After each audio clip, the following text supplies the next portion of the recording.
J Kurian എന്ന് പറയുന്നത് ഒരു സാധാരണ കോൺഗ്രസുകാരനല്ല. നിരവധി തവണ MP-ആയും കേന്ദ്രമന്ത്രിയായും രാജ്യസഭാ ഉപാധ്യക്ഷനായും പ്രവർത്തിച്ച് പരിചയമുള്ള ഇന്ത്യയിലെ അറിയപ്പെടുന്ന കോൺഗ്രസ് നേതാവാണ്. ആ നേതാവാണ് ഇപ്പോൾ കോൺഗ്രസിന്റെയും സംഘപരിവാറിന്റെയും രാഷ്ട്രീയ ശത്രുവായ SFIയെ കണ്ട് പഠിക്കണമെന്ന് സ്വന്തം അനുയായികളോട് ആവശ്യപ്പെട്ടിരിക്കുന്നത്. പത്തനംതിട്ടയിൽ നടന്ന കോൺഗ്രസ് പരിപാടിയിൽ വച്ചാണ് SFIയെ പ്രകീർത്തിച്ചും യൂത്ത് കോൺഗ്രസിനെയും KSUവിനെയും കുറ്റപ്പെടുത്തിയും PJ കുര്യൻ രംഗത്ത് വന്നിരിക്കുന്നത്.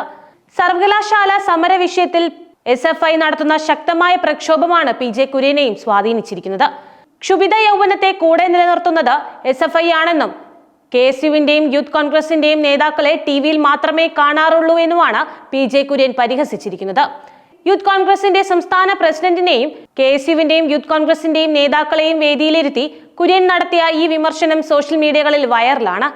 എന്തുകൊണ്ട് 25 ചെറുപ്പക്കാരെ പോലും ഒപ്പം കൂട്ടാൻ ഓരോ യൂത്ത് കോൺഗ്രസ് KSU നേതാക്കൾക്ക് കഴിയുന്നില്ല എന്ന ചോദ്യമുയർത്തിയ PJ കുര്യൻ SFIയെ എല്ലാവരും കണ്ടു പഠിക്കണമെന്നും എന്തെല്ലാം എതിർ പ്രചരണങ്ങൾ ഉണ്ടെങ്കിലും അവരുടെ സംഘടന എത്ര ശക്തമാണ് എന്നത് തിരിച്ചറിയണമെന്നും ആവശ്യപ്പെട്ടിട്ടുണ്ട്.